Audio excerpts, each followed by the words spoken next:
بسم اللہ الرحمن الرحیم۔ محترم سامعین، آج آپ کو قیدی کی رہائی کے لیے وظیفہ بتانے جا رہا ہوں۔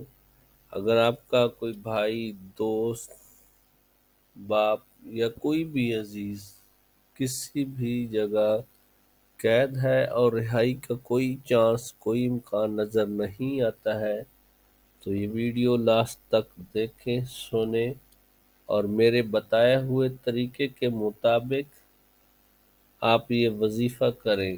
انشاءاللہ بفضل خدا وظیفہ کے ختم ہونے سے پہلے وہ آپ کا عزیز جو بھی قید میں ہے وہ رہا ہو کر آپ کے ساتھ ہوگا۔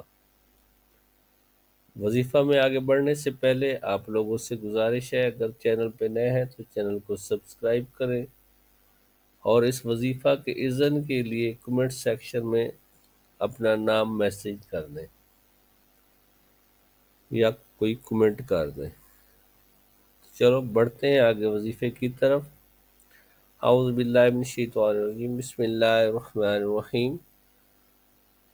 اللہم صلی علی محمد وعلی آل محمد کما صلیت علی ابراہیم وعلی آل ابراہیم انک حمید مجید۔ اللہم بارک علی محمد وعلی آل محمد کما بارکت علی ابراہیم وعلی آل ابراہیم انک حمید مجید۔ وظیفہ میں جانے سے پہلے آپ نے پہلے وضو کرنا ہے۔ یہ وظیفہ آپ نے ہر حال میں باوضو کرنا ہے، تنہائی میں بیٹھ کر کرنا ہے، ٹائم کی کوئی قید نہیں۔ ہاں اتنا ہے، جس ٹائم پہلے دن کرتے ہیں کوشش کریں کہ اسی ٹائم روزانہ یہ عمل کریں۔ باوضو ہو کر بہتر ہے تھوڑی خوشبو لگا لیں، تنہائی میں کسی کمرے میں یا کہیں اور تنہا جگہ میں بیٹھ سکتے ہیں جہاں کوئی شور نہ ہو، آپ کو کوئی ڈسٹرب نہ کرے۔ یکسوئی کے ساتھ آپ نے 7 دفعہ یہ درود ابراہیمی پڑھنا ہے۔ پہلے 7 دفعہ درود ابراہیمی پڑھنے کے بعد 7 دفعہ سورۃ انفال پڑھنا ہے۔ اس کے بعد پھر 7 دفعہ درود ابراہیمی پڑھنا ہے۔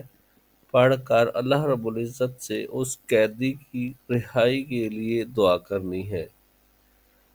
یہ عمل آپ نے 21 دن تک مسلسل کرنا ہے۔ انشاءاللہ بفضل خدا یہ وظیفہ ختم ہونے سے پہلے